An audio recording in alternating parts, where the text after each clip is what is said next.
మనకి సాధారణంగా financial year అంటే మార్చి 31తో క్లోజ్ అయ్యి ఏప్రిల్ 1 నుంచి బిగిన్ అయ్యి ఆ తర్వాత మళ్ళీ మార్చి 31 వరకు ఉంటుంది. అమెరికా వాళ్ళకి వచ్చేటప్పటికి అక్టోబర్ 1 నుంచి బిగిన్ అయ్యి సెప్టెంబర్ 30th వరకు ఉంటుంది. వాళ్ళకి ఆ టైంలో ఈ బడ్జెట్ ఆమోదించబడాలి.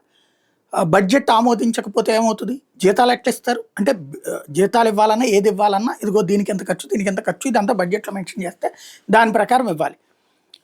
మన దేశంలో అయితే గనక ఆర్థిక బిల్లులకు సంబంధించి సరైనటువంటి మెజారిటీ అంటే ప్రతిపక్షం అడ్డుపడ్డా, ఈవెన్ రాజ్యసభలో అడ్డుపడ్డా, ఆంధ్ర లాంటి చోట్ల మండల్లో అడ్డుపడ్డా కూడా ఆటోమేటిక్ ఆమోదం పొందుతుంది. తద్వారా బడ్జెట్కి ఎప్పుడూ ప్రాబ్లం రాదు, లేదా ఆర్డినెన్స్ ఇచ్చుకునేటటువంటి సిస్టమ్ ఉంటుంది.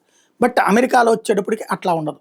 దాని కారణంగా ఇప్పుడు నిన్న రాత్రి జరిగిన తర్వాత అంటే ఈ తెల్లవారుజామున అనుకోవాలి, వాళ్ళ సమావేశంలో వాళ్ళ సెనెట్ దాంట్లో ఫెయిల్ అయ్యింది. ఏదైతే డెమోక్రాట్లకి రిపబ్లికన్లకి ఇద్దరికి మధ్యన అవగాహన ఫెయిల్ అయ్యింది. దాంతో బడ్జెట్ ఆగిపోయింది. ఇప్పుడు ఒక్కసారిగా సంక్షోభంలో పడేటటువంటి పరిస్థితి, జీతాలు ఇవ్వలేని పరిస్థితి వస్తుంది. ఇది షట్ డౌన్ అంటారనమాట. దీన్ని ప్రభుత్వానికి వచ్చే ఆర్థిక సంవత్సరం ఖర్చులు ఆమోదించడానికి డెమోక్రాట్లు రిపబ్లికన్ల మధ్య గొడవ పడినటువంటి నేపథ్యంలో ఇద్దరు ఒకే నిర్ణయానికి రాకన నేపథ్యంలో ఈ బడ్జెట్ ఆలస్యం అవుతుంది. దీని కారణంగా ప్రభుత్వంలో అత్యవసరం కాని విభాగాలన్నీ మూతపడతాయి.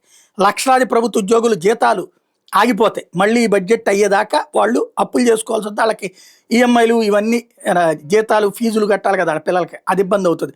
అట్లాగే పార్కులు, మ్యూజియంలు, రీసెర్చ్ ల్యాబ్స్, వీసా ప్రాసెసింగ్, కొంత పబ్లిక్ సర్వీసులు ఆగిపోతాయి దీంతో. అయితే ఆర్మీ, పోలీసు వాళ్ళకైతే ఏ ప్రాబ్లం ఉండదు. అమెరికా గవర్నమెంట్ షట్ డౌన్ త్వరలోనే రావచ్చని నిన్నటిదాకా చెప్పుకుంటే ఇప్పుడు ఆ షట్ డౌనే అయిందని చెప్పాలా తాజాగా వాళ్ళ మధ్యన ఎదురైనటువంటి ఈ సమస్య కారణంగా.